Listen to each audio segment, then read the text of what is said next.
Assalamualaikum warahmatullahi wabarakatuh. Insyaallah, alhamdulillahirabbil alamin, hamdan katsiran thayyiban mubarakan fi kama yuhibbuna rabbuna wa yardah. Asyhadu an la ilaha illallah wa asyhadu anna Muhammadar Rasulullah. Allahumma shalli ala Muhammad wa ala ali Muhammad. Rabbi shrah li sadri wa yassir li amri wahlul 'uqdatam min lisani yafqahu qawli. Allahumma la sahla illa ma ja'altahu sahla wa anta taj'alul hazna ila syi'ta sahla. Rabbi shrah li sadri wa yassir li amri wahlul 'uqdatam min lisani yafqahu qawli. Alhamdulillah Kata Ibu, di awal pekan hari ini, di hari Senin yang begitu cerah ya, Allah kembali mengumpulkan kita di majelis yang istimewa. Dan mohon izin yang seharusnya duduk di sini Ustazah Mira, namun qadarullah beliau sedang beristirahat sejenak. Beliau sedang diuji oleh sakit ya Kata Ibu ya. Dengan rasa sakit kita doakan bersama, semoga Allah berikan kesehatan kembali untuk guru kita. Dan insya Allah seharusnya hari ini pembahasan tauhid ya. Tapi karena ini sangat dadakan Kata Ibu, jadi insya Allah kita akan review buku ya, insya Allah. Tapi sebelum ke review buku itu, kita awali kajian kita, halaqah kita pada sore hari ini dengan tilawah bersama Quran Surah Al-Insan. Boleh Kata Ibu, boleh dibuka mushafnya, boleh dibuka hafalannya. Insya Allah kita hadir ya Kata Ibu ya, kita mengejar waktu. Surah Al-Insan juz ke-29 halaman 578.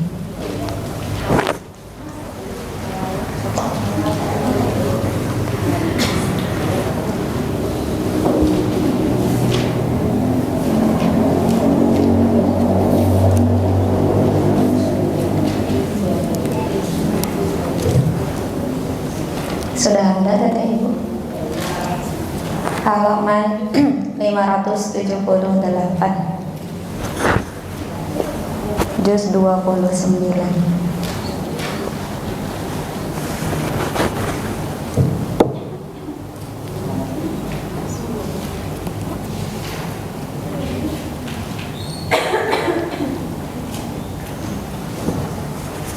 Sudah ada?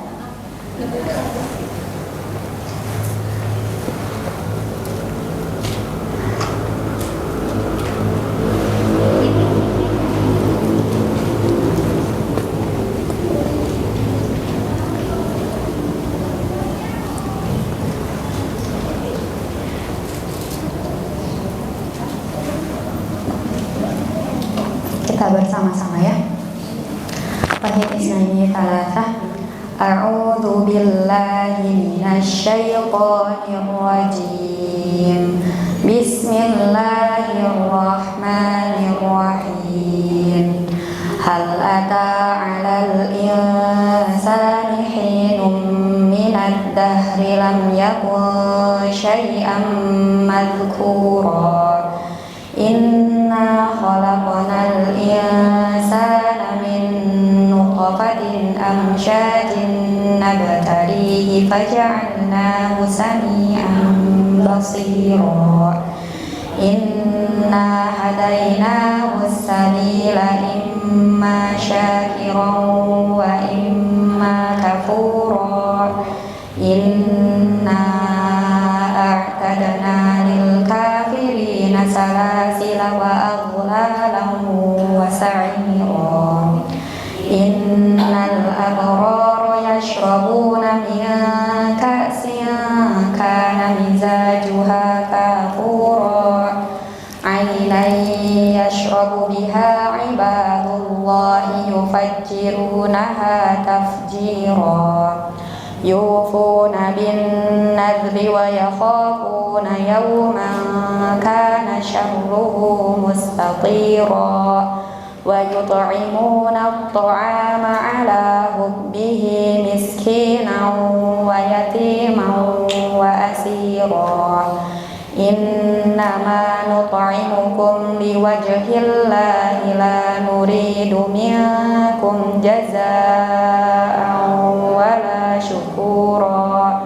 Inna nakhafu يوما عبوسا قمطريرا فوقاهم الله شر ذلك اليوم ولقاهم نضرة وسرورا وجزاهم بما صبروا جنة وحريرا متكئين فيها على الأرائك لا يرون فيها شمسا ولا زمهريرا ودانية عليهم ظلالها وذللت قطوفها تذليلا ويطاف عليهم بآنية من فضة وأكواب كانت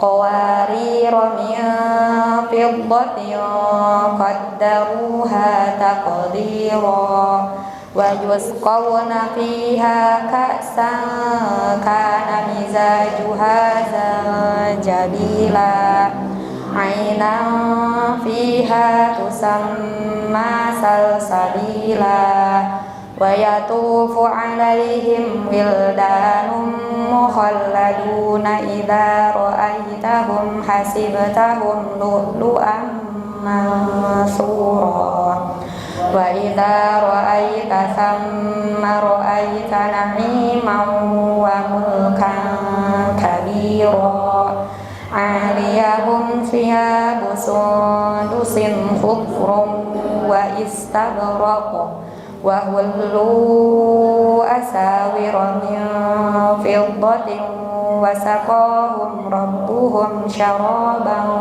طهورا إن هذا كان لكم جزاء وكان سعيكم مشكورا إنا نحن نزلنا عليك القرآن تنزيلا فاصبر لحكم ربك ولا تطع منهم آثما أو كفورا واذكر اسم ربك بكرة وأصيلا ومن الليل فاسجد له وسبحه ليلا طويلا إن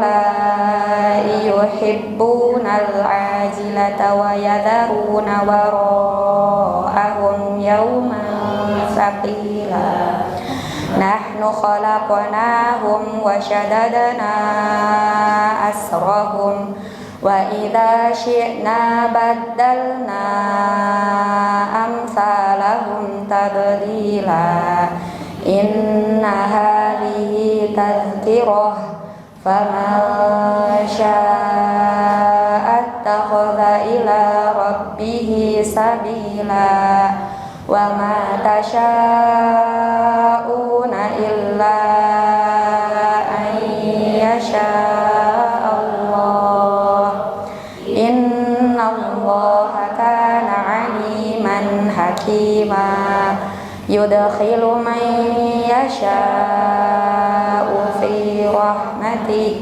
والظالمين أعد لهم عذابا أليما. Allahumma arhamna bil Quran. Ya Allah, sayangilah kami dengan Al-Quran. Barakallahu fiik kata Ibu.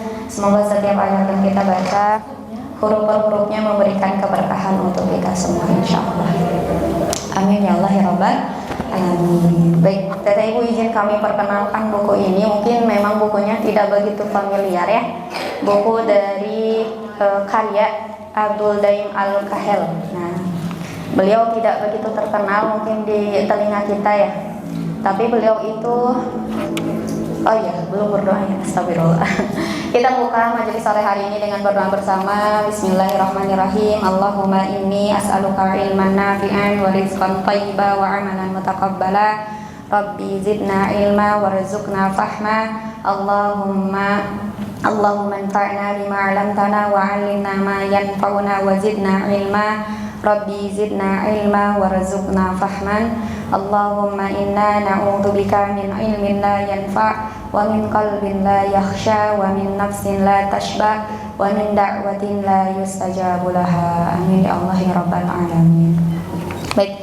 Nah, tadi ini adalah buku dari Abdul Daim Al-Kahil. Nah, beliau ini sebetulnya seorang insinyur tata ibu dan juga seorang peneliti ilmiah.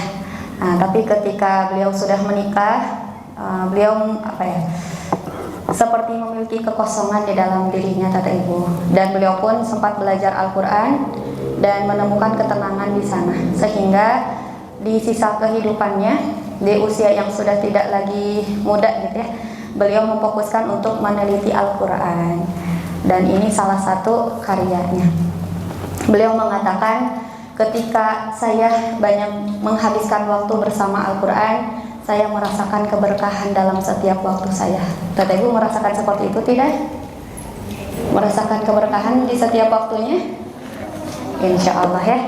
Nah, jadi ini adalah sebuah karyanya berjudul Seni Manajemen Waktu dan Menghafal Al-Quran. Mungkin tata ibu pun memiliki manajemen waktunya masing-masing ya, memiliki seni dalam menghafal Al-Qurannya, karena ternyata kemampuan kita untuk menghafal, kemampuan kita untuk memahami itu, dan waktu untuk kita menghafal tentunya berbeda-beda ya, karena amanah kita yang berbeda, kesibukan kita yang berbeda, dan pastinya waktu kita pun berbeda-beda. Tapi satu yang beliau tekankan, jangan sampai kita menyisakan waktu untuk Al-Quran ya, tapi kita harus mengistimewakan waktu bersama Al-Quran.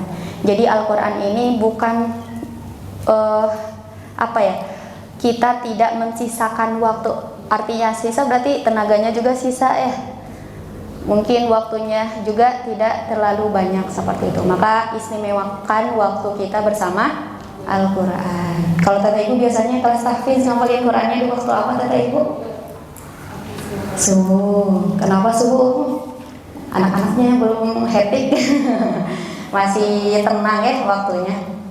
Nah, beliau menuliskan bagaimana langkah-langkah beliau dalam mendekat dengan Al-Quran, bagaimana beliau menghafal Al-Quran. Dan tentunya tadi kembali kita semua tidak sama, tapi semoga ada kebaikannya yang bisa kita ambil dan kita amalkan. Begitupun tadi di-mention di Quran surah apa tadi? Al-Insan. Ada yang tahu tidak kata ibu, di Quran surah Al-Insan ini ada yang membahas tentang Al-Quran. Ayat berapa? Inna nahnu nazzalna 'alaikal Qur'ana tanzila. Sesungguhnya kami telah menurunkan Al-Quran kepadamu, hai Muhammad, dengan berangsur-angsur. Angsur-angsur itu artinya apa? Bertahap, tidak secara keseluruhan ya. Karena Al-Quran itu sebetulnya turunnya sudah dari Al-Fatihah sampai Anas itu memang sudah tersusun gitu. Guru kami menceritakan bagaimana proses turunnya Al-Quran. Di Lauhul Mahfuz, Al-Quran itu sudah tersusun dari Al-Fatihah hingga An-Nas. Allah turunkan di Baitul Izzah namanya. Nah, di Baitul Izzah itu barulah Quran turun kepada Rasulullah secara berangsur-angsur. Jadi Allah sudah menyusunnya jauh beribu-ribu tahun sebelum Allah menciptakan makhluk yang lain. Kan pertama Allah menciptakan kolam, kata ibu ya. Allah menciptakan pena, Allah menciptakan, mentakdirkan segala sesuatu apa yang akan terjadi. Dan begitupun dengan Al-Quran. Al-Quran sudah tersusun dari Al-Fatihah hingga Anas. Allah turunkan di Baitul Izzah. Setelah di Baitul Izzah itu baru Allah turunkan melalui malaikat Jibril kepada Rasulullah SAW. Maka kenapa misalnya mungkin zaman dulu mungkin ya kita pernah berpikir kenapa Al-Quran tersusun dari Al-Fatihah dulu, kenapa tidak Al-Alaq gitu ya? Karena kita taunya Al-Alaq itu yang pertama turun kepada Rasulullah. Di mana para sahabat tahu gitu? Karena di zaman Rasulullah Qurannya belum dibukukan seperti ini ya. Al-Quran dimushafkan itu ketika zaman Utsman bin Affan. Nah, di mana para sahabat tahu tata letak penulisan Al-Quran itu dari Al-Fatihah sampai Anas. Karena memang sebelum wafatnya Rasulullah Sallallahu Alaihi Wasallam, beliau ditalaki oleh malaikat Jibril yang biasanya 1 tahun 1 kali khatam, setiap Ramadan itu 1 kali talaki bersama malaikat Jibril.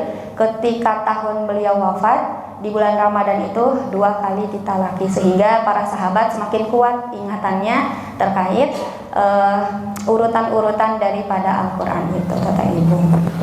Nah, maka kembali, kenapa hikmahnya Allah turunkan Al-Quran secara berangsur-angsur, kata ibu? Ada yang sudah tahu kenapa ya Al-Quran itu turunnya secara berangsur-angsur? Ada yang sudah mendengarkan, kata ibu? Ayo tuh biar yang tidak sendiri. Ada yang tahu, kata ibu, hikmah di balik Quran itu turun secara berangsur-angsur?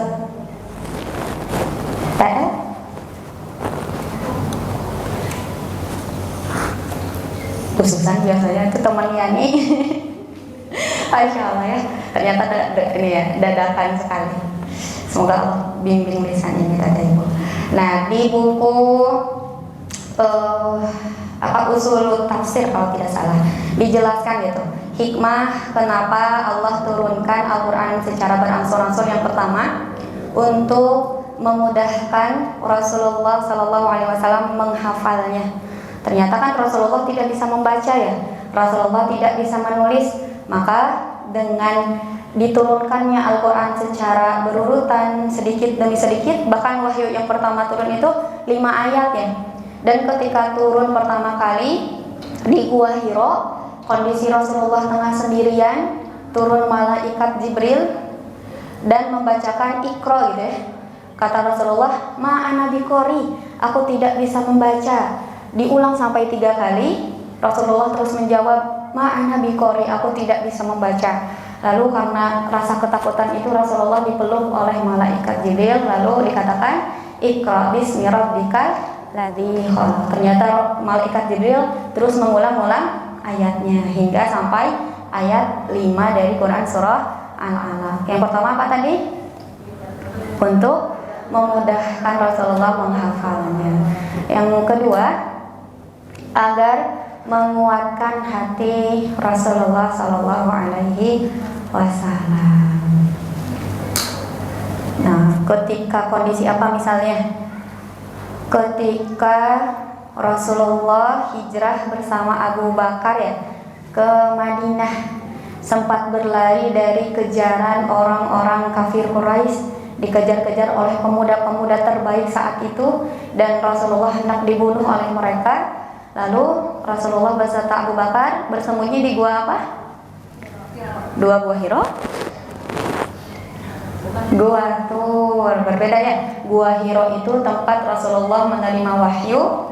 Nah, sedangkan Gua Tur itu tempat Rasulullah bersama Abu Bakar menunggu agar orang-orang kafir Quraisy itu pergi meninggalkan atau tidak mencari lagi keberadaan Rasulullah dan juga Abu Bakar. Lalu di sana ketika Rasulullah tertidur di pangkuan Abu Bakar dan Abu Bakar melindungi Rasulullah ya, dengan kakinya dijulurkan sehingga menutupi lubang, kaki Abu Bakar itu terkena apa, kata ibu? Sengatan ular atau kalajengking? Kalajengking kalau tidak salah ya. Lalu karena merasa menahan sakitnya ya dan tidak mau teriak sehingga membangunkan Rasulullah, tapi air mata tidak bisa terbendung mungkin ya, dan terjatuhlah kepada Rasulullah sehingga Rasulullah menangis, terbangun gitu ya, dan melihat Abu Bakar menangis. Lalu turun ayat apa? Nah, ayatnya lumayan panjang ya, tapi yang kita hafal itu la tahzan innallaha ma'ana. Nah, maka ayat Al-Quran itu turun sesuai kondisi apa yang tengah dihadapi atau dirasakan oleh Rasulullah Sallallahu Alaihi Wasallam. Begitupun ketika turun surah Ad-Duha. Nah, Ad-Duha itu turun bersama surah apa, kata ibu? Asy-Syarah ya, atau Al-Insyirah. Begitupun Ad-Duha dan Al-Insyirah, Allah langsung turunkan 2 surah secara lengkap. Kenapa? Karena untuk menghibur Rasulullah, untuk membahagiakan Rasulullah, untuk menghilangkan rasa sedih Rasulullah. Karena ketika itu Rasulullah diledek kata ibu oleh lisan perempuan. Nah, hati-hati perempuan ya. Hati Rasulullah terasa tersakiti oleh lisan seorang perempuan yang mengejek Rasulullah bahwasanya Tuhan Muhammad sudah meninggalkannya gitu. Tuhan Muhammad telah meninggalkan Muhammad, sehingga Rasulullah bersedih dan turunlah Quran surah Al-Insyirah beserta Ad-Duha. Kemudian hikmah yang ketiganya apa? Saya lupa lagi kata ibu, nanti kita cari lagi ya. Yang diingat itu lebih kuatnya dua. Yang pertama untuk apa tadi? Memudahkan hafalan, kemudian menguatkan hati Rasulullah Sallallahu Alaihi Wasallam. Itu yang diingatnya. Insya Allah nanti di murojaah kembali kata ibu ya. Kalau tidak salah ada 4 atau 3. Insya Allah kita murojaah lagi. Nah, lalu bagaimana cara menghafal Al-Quran itu sendiri menurut Abdul Daim Al-Kahel ini kata ibu. Beliau menuturkan setidaknya ada 3 poin metode dalam menghafal Al-Quran. Ada 3 tahapan. Yang pertama, tahap mendengarkan bacaan Al-Quran. Di surah apa ya? Sebentar kata ibu.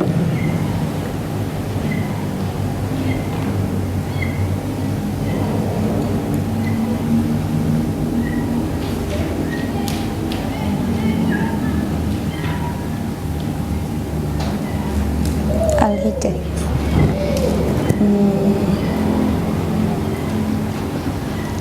Nah, boleh Tata Ibu dibuka Quran surah Al-A'raf ayat 204. Nah,